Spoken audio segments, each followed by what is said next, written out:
The limit does not exist, but fear and self-doubt will make you believe that it does. And if you can shed that even just a little bit and step into the limitless, divine, awesome spiritual being that you came here to be, your life will triple fold, expand, and manifest.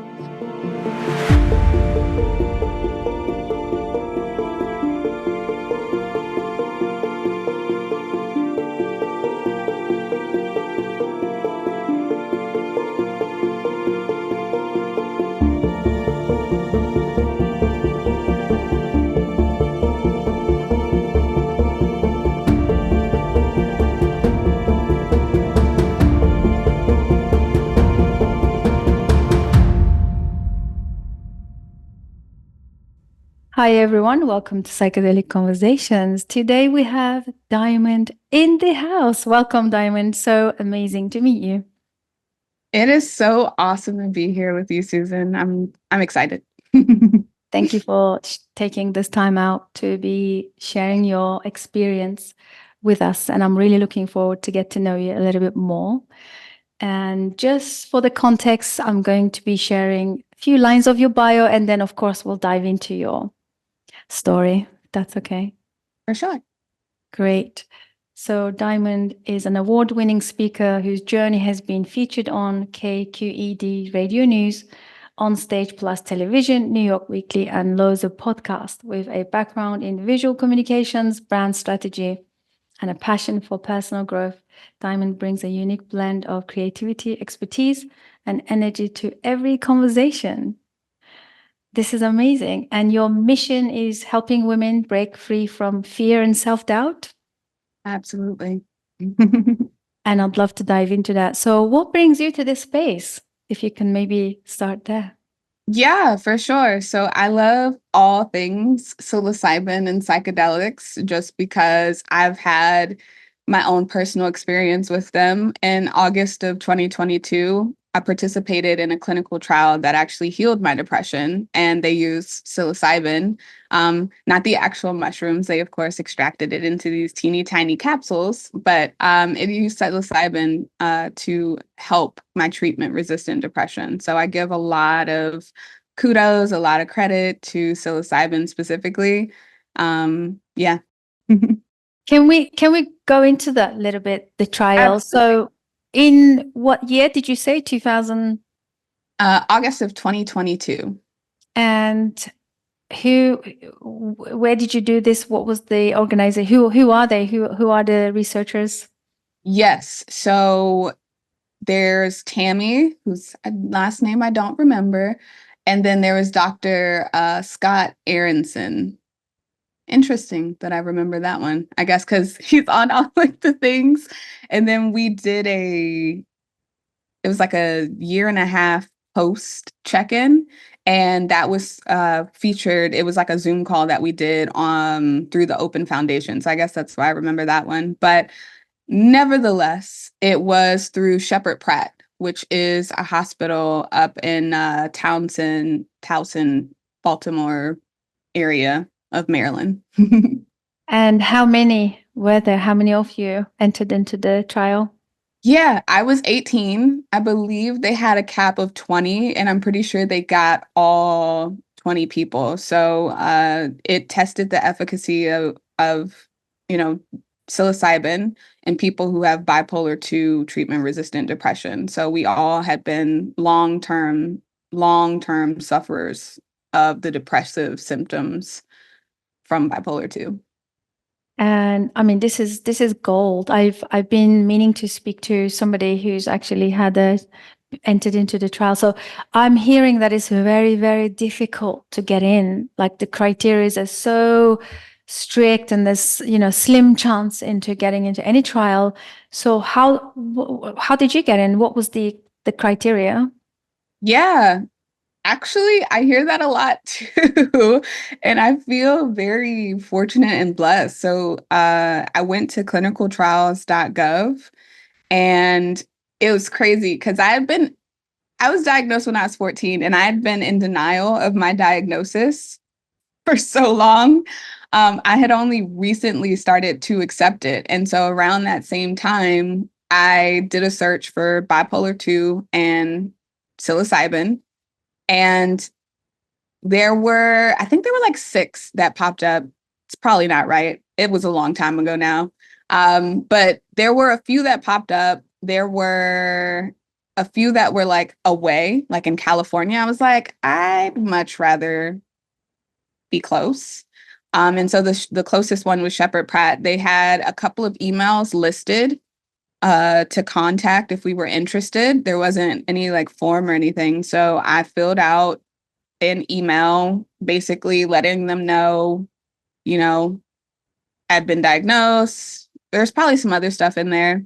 And that I was interested in the trial to have relief from my depression. And it took a while for them to get back to me. I remember checking like every day for a week. And then I was like, okay, this is stressful. Let me just release the attachment.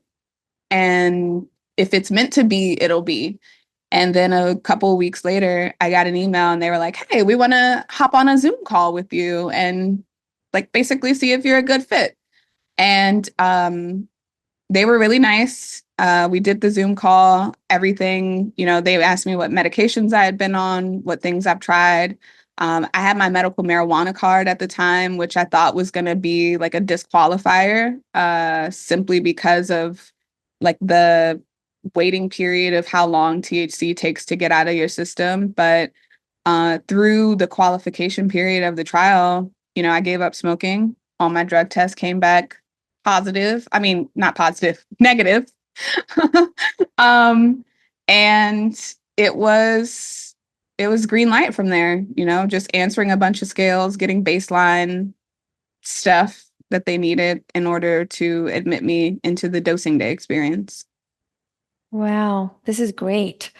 And how long did it last? And how many dosing sessions? Yeah, the entire trial was 15 weeks. And the dosing day experience was only 3 days. So like the way they have it set up is you go through the first few weeks. If I was on antidepressants, which at that time I wasn't, it was just the medical marijuana card. But if I was on anything, get that out of your system because they don't want you on anything mind altering. Then the day before, because it's a 3-day process, the dosing. So the day before, I actually got to see the space and I got to try on the headphones. I got to try on the sleep sloth. That's what the masks were called. I got to try on the sleep sloth. They played like part of the first song for me, just to kind of like give me a preview for what was in store the next day. They have a co-pilot program. So in case my therapist that I had been getting to know and setting intention with had to like go to the bathroom, they're not just asking some random like doctor to like sit in on like, can you watch her real quick? So I met Susan. Oh, that's funny. Her name was Susan also. I met Susan the day before. And then the day of, I went in really early. They administered it around 8. And yeah, I had the experience. I came out, I went through, they have you do all the scales all the time, all the questionnaires. So I did it like a couple of those that day. And then they told me to journal when I got home, which was very powerful because the next day I went in to like basically unpack for the remainder of the weeks that we would be integrating. And journaling helped me like 1000%. Like it helped me reach insights right then that I was then able to bring into the therapy session the next day. Amazing. Do you remember what the dosing, how much the doses were? Yeah, it was the equivalent of 5 grams. Okay. Yeah. Wow. So what was the experience like? Because, I get a lot of guests saying they are against the clinical trials and and these are all, sterilized, Mhm. sterilized environment, the people are not really getting the real experience, according to how it should Yeah. be done. There is a sort of like a appropriation, and the clinical trials are not really meeting that criteria. Therefore, um, clinical trials may be flawed from right off the bat just because of that. Do you agree? Because you had the experience and you kind of walked away with the positive benefits. Yeah, so I had experience with psilocybin before the trial, and I always say that the trial taught me everything that I was doing wrong recreationally. Comparable, because I don't think I ever did 5 grams before the trial. It was always like 3.5, somewhere around there. So I think that it was comparable. I think that I had all of like all of whatever checklist you're supposed to have when you do mushrooms, the synesthesia, the visual, like all of it was 100% something that I had. I didn't really see that there was a difference, but it's interesting that you mentioned that because the reporter who found me for the KQED news article, she was saying that like in because she was based in California, and she was saying that they were trying to figure out how to get the benefits of the psilocybin experience without like the visuals and things like that. I was like, that's dumb. Like, if it's not broke, don't fix it. Like, what are you talking about? Like, that's a part of what helps you integrate more. Like those I called them song journeys because each song, it was like my brain like reset the scene, reset whatever was going on. And each one taught me something different, either about myself, either about like the people who are around me. It showed me things. And so, like, to not have gone through the visualizations and the more intense feelings, like I don't know how that would have worked, honestly. Yeah, this is so interesting. I guess then maybe we just need to have an open mind that each technique, or whether it's clinical or psychotherapeutic or indigenous, or whichever way you want to look at this, a spiritual shamanic perspective, it can work in different ways for each person. I guess we just need to be stay open-minded to instead of limiting and sort of like judging how it should be done. I'm guessing that I know, I'm sure you're in this space, you probably hear all the time. People have a very different ideas about how it should be done.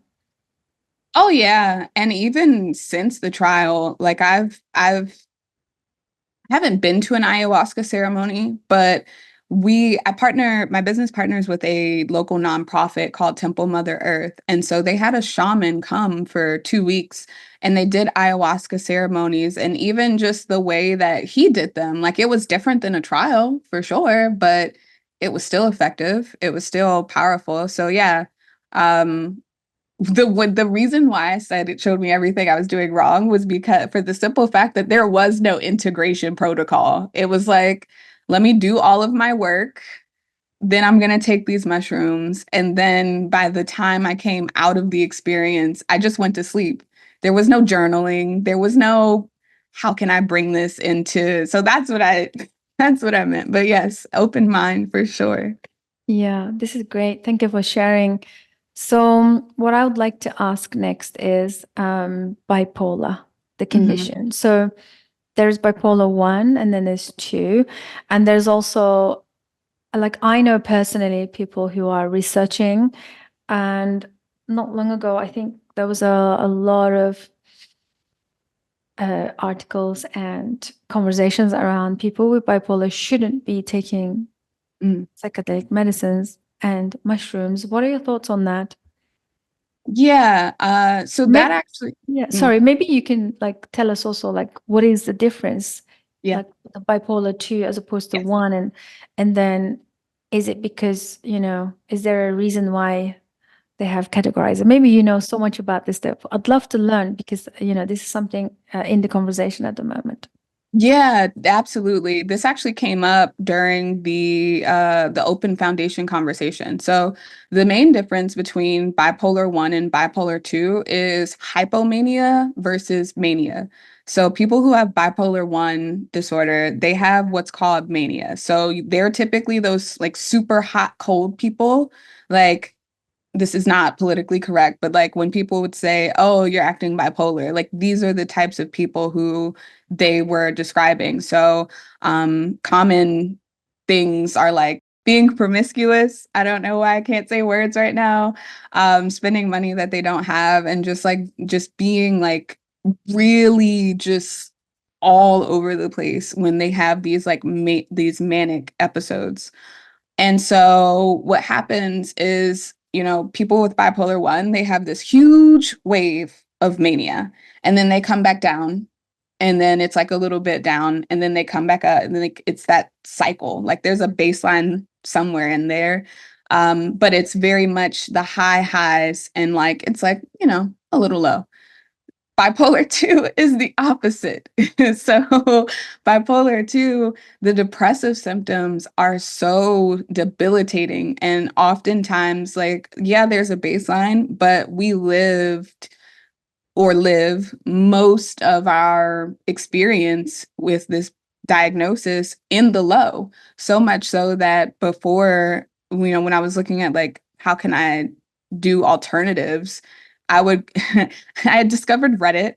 And so it was really scary to see that in some of the Reddit threads, people were trying, like bipolar 2 people were trying to trigger their hypomania because it was the only time they felt like they were on top of the world. It was the only time they felt like they could do anything, be anything, and they felt good. Like, yeah, it was a little chaotic. Yeah, we stayed up longer than we should have. We didn't value sleep the way we should have, but we were getting things done versus like being depressed all the time and not wanting to do anything. So that for me is like the main difference. And so when it comes to psychedelics, I understood why people with bipolar 1, they were like they were worried that it would trigger the manic phase. And from what I know, I don't think there are any studies being done for bipolar 1, but bipolar 2 was like the safest because they were already seeing progress with like major depressive disorder, PTSD, other, substance abuse, things like that. So they were like, hey, if we treat like, especially, I don't know if they found the Reddit threads, but they were like, if people are like wanting to trigger their hypomania anyway, like, why not give it a shot with the bipolar 2 people? Because that's at the end of the day, we're clinical trials, like we're guinea pigs. Like we're just like, let's see what happens. Um, and from what I gathered from that, year and a half post interview that we did with the Open Foundation was pretty much all of the people who participated in that trial, they are in remission from their bipolar 2 depression without any, manic things or anything like that. So I would say that it's been a success, at least with my trial group. Yeah, that's amazing. Yeah, because it can be also, it can go the other way. I also speak to people that are not really had much benefits or positive effects. So, I was going to say, would you say that you're almost like ready to just, because there's conversations that I have sometimes where I feel like, I don't know, this is my hypothesis. I don't know. Like, I'm just kind of disclaimers out there, subject to Yeah. revision. I don't know. But I have this idea that people who benefit from the medicines, psychedelic medicines, usually have a really good reason. They have like a leverage. Leverage is like there is a pressing, challenge that they had enough. It's like do or die moments, when they are really had enough and they're really ready for that change or move forward, and they have least resistance. So I don't know your thoughts about Yeah. that. But this is kind of the theme that I'm seeing. People who benefit mostly is those, are those people that are really have that leverage. Yeah, so I love that hypothesis because I've kind of noticed the same thing. So I'll start with me, and then I'll share a little bit about one of the participants who was like near me, and I actually had lunch with her after we did the Open Foundation interview together. So I was diagnosed when I was 14.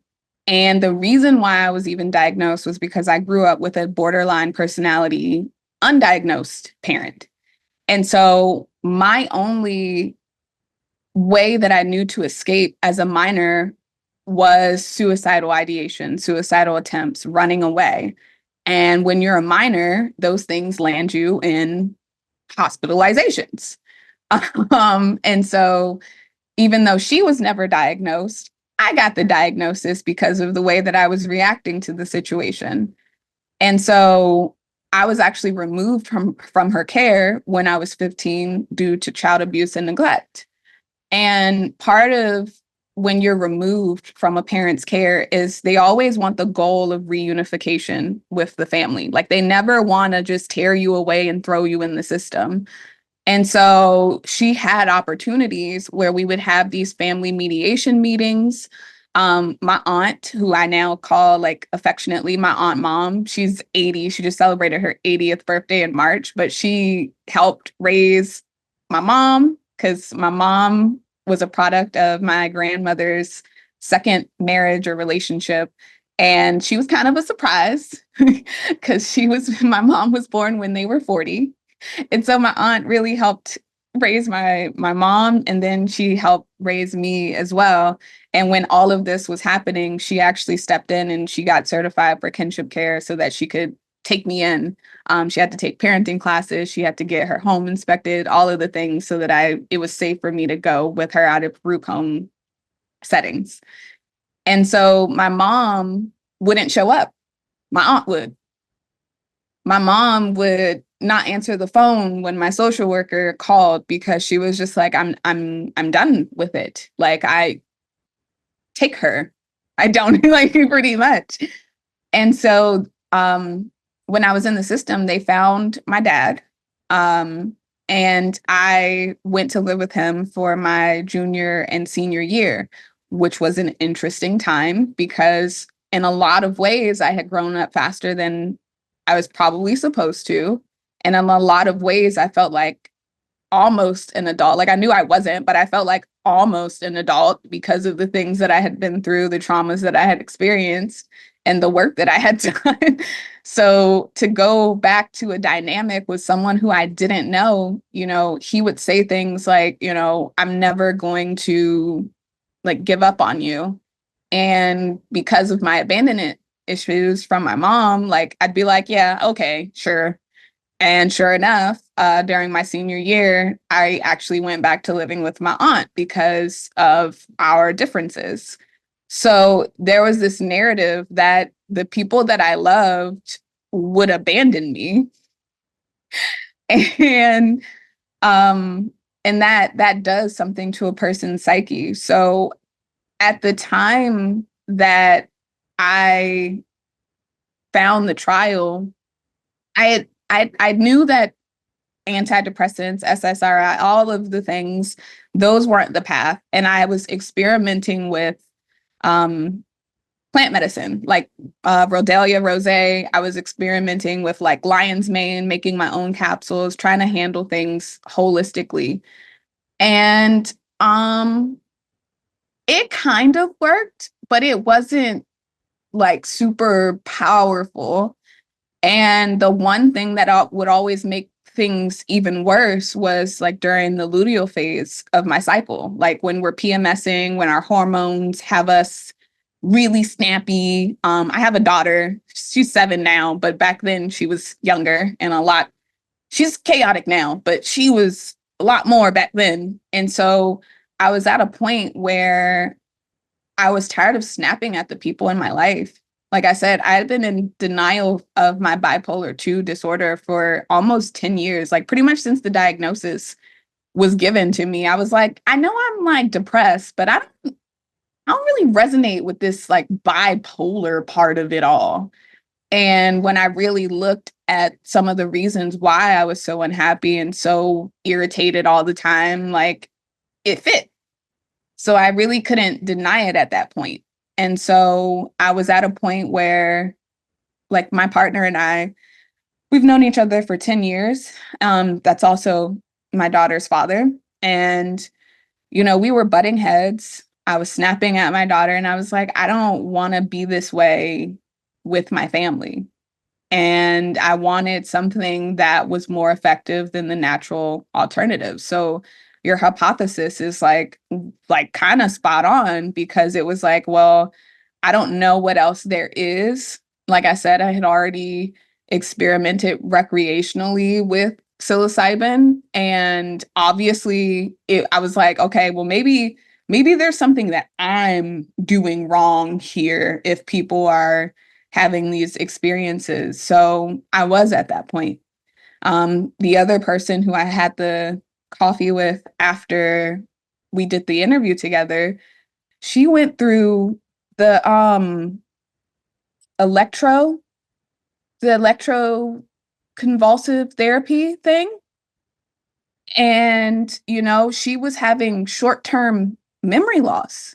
She was having like actual memory loss. Like, it was helping for a time, but she would have to keep going back for treatments. And so for her, she was like, because she's pursuing her PhD right now, and was at the time of the trial, I think she had just started.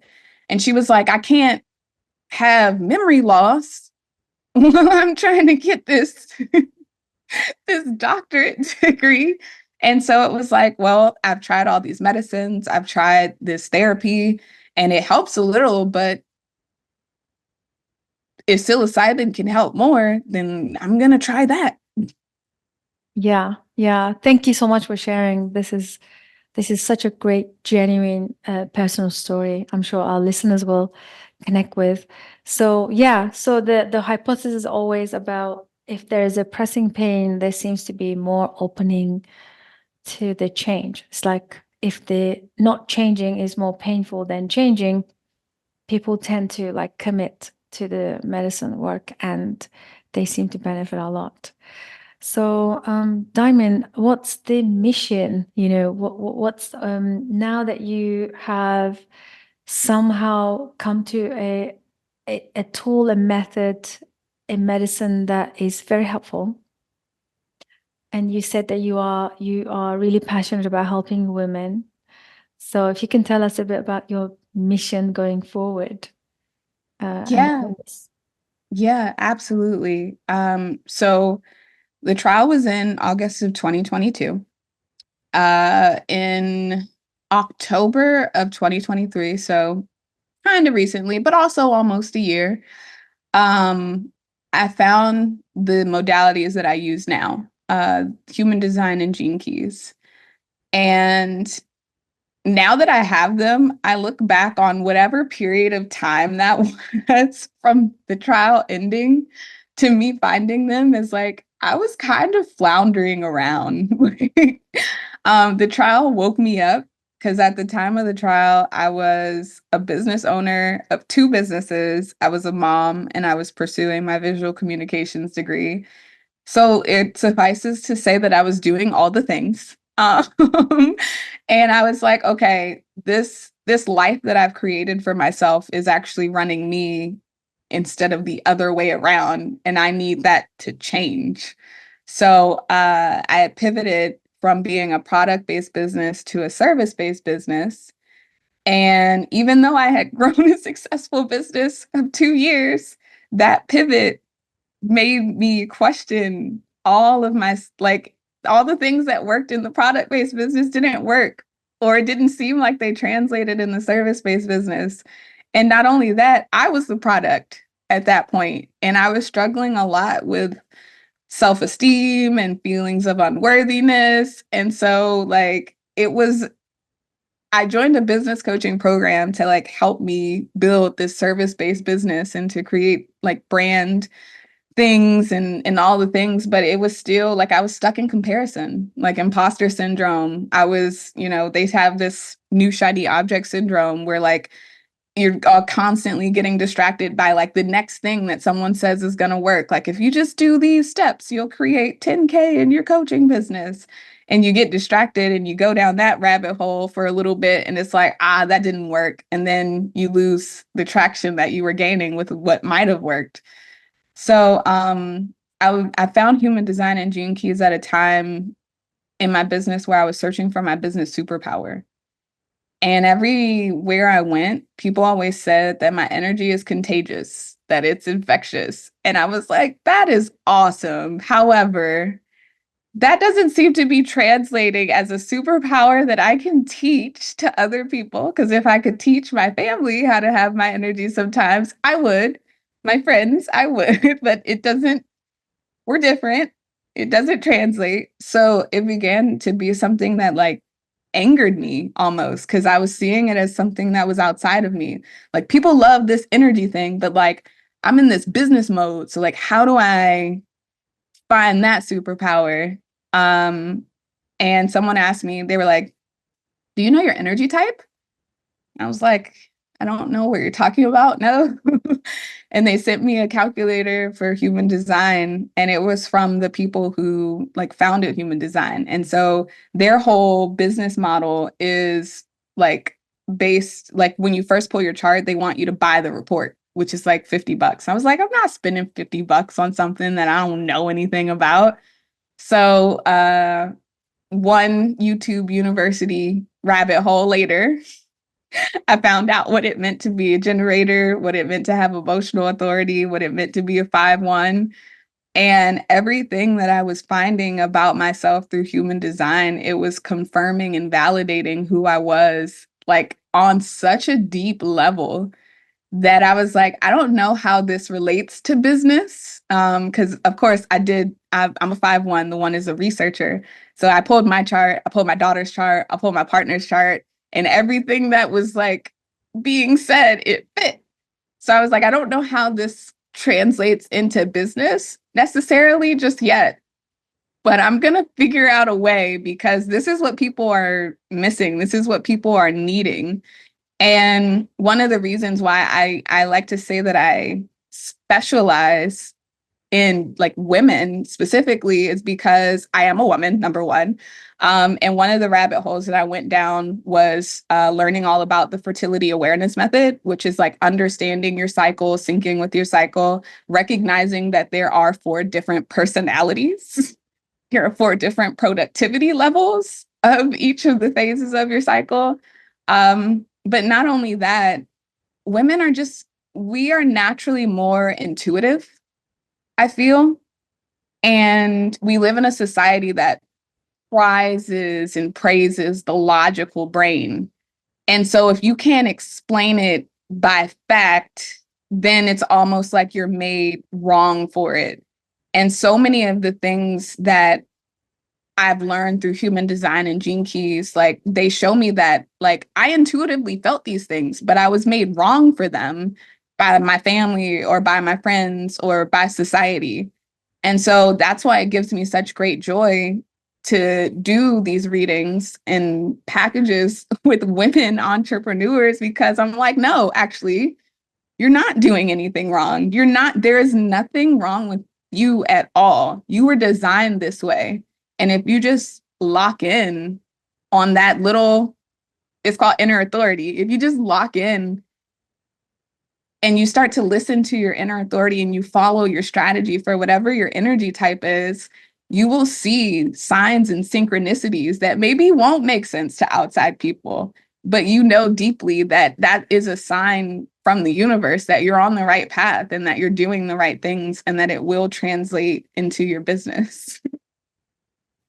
Sounds amazing. What a journey. So, coming back to the gene keys, I know about gene keys. So, are they the same thing? Human design, gene keys, are they completely different thing? So I they're know, not. yeah, Gene Keys is founded by Richard, I think. Richard Rudd. Mm-hmm. And I'm not sure about the human design, but I do know Ra about Uruhu. them. Mhm. Yeah. Okay. So, is it complementary? Like, which is which? How would you describe it? Yeah, so human design is a synthesis of a bunch of different sciences. So the chakra model, Kabbalah tree of life, quantum physics, astrology, astronomy, the Chinese I Ching, to name a few. And so it synthesizes these different sciences and gives you a unique energetic blueprint of your energy. And so I like to say that human design is very like practical because you learn not you learn you don't learn who you are because you already kind of know that, but you learn like almost what you are and the way your energy is designed to interact in the world and how you're meant to like welcome things into your life with ease and less, less of the not self theme, frustration, anger, bitterness, disappointment, with less of those things. Um, and so, as I mentioned, the Chinese I Ching is one of the modalities that's synthesized from that.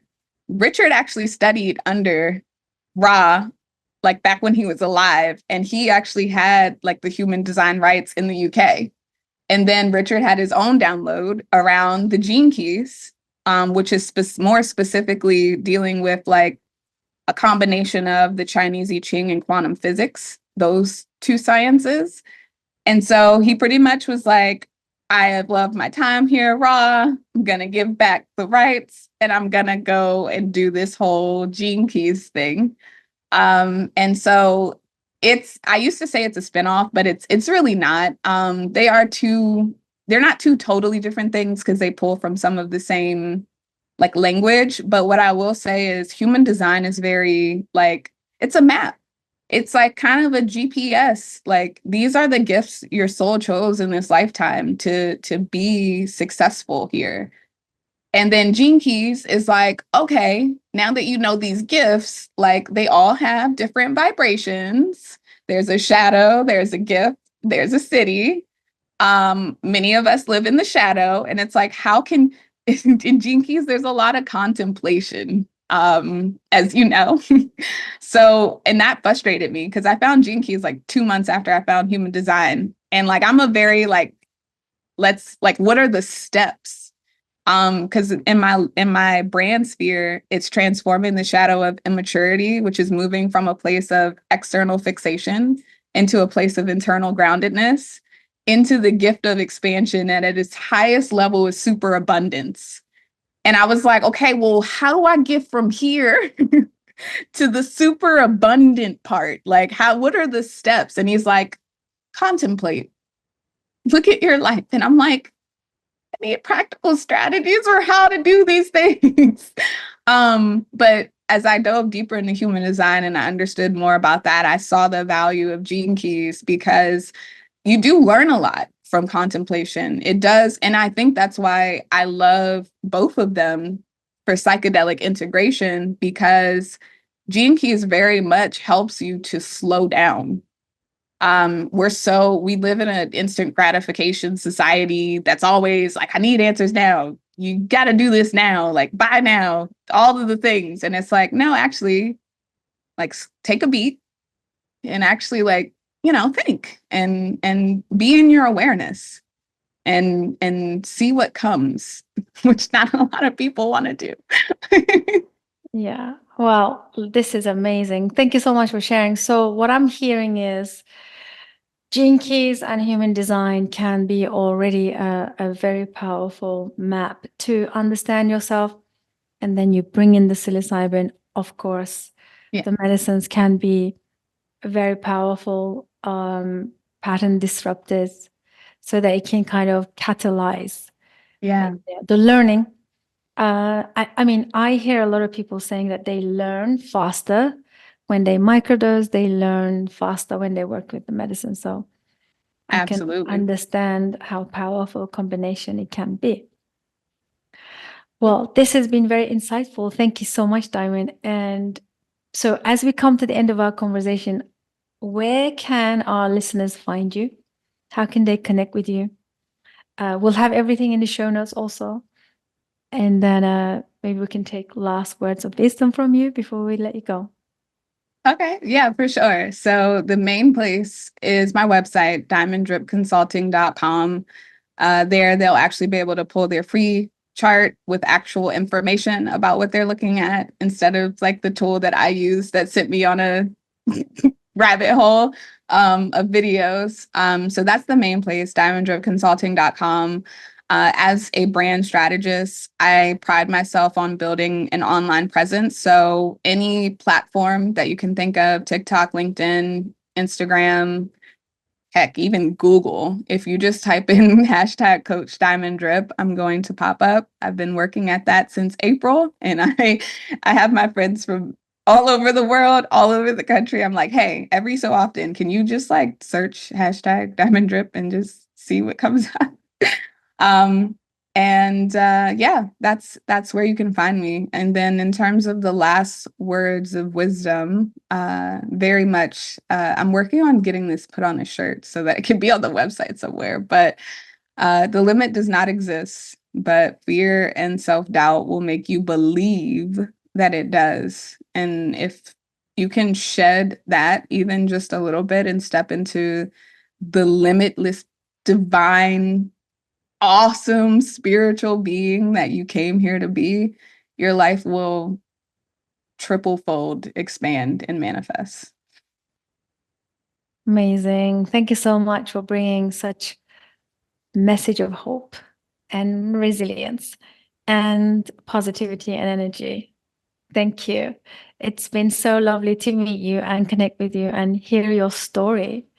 And and I'm sure we'll have you back for a follow-up Yay. sometime soon and see how everything is unfolding as they do. Thank you I so love to much. hear it. Thank you, Susan. Thank you, everybody, for joining us. Hope you guys enjoyed this conversation. Please drop a comment, share your experience. Also, maybe you can comment on the gene keys if you're dabbling into those kind of charts, and then connect with Diamond. And I'll see you guys on the next one. Bye for now.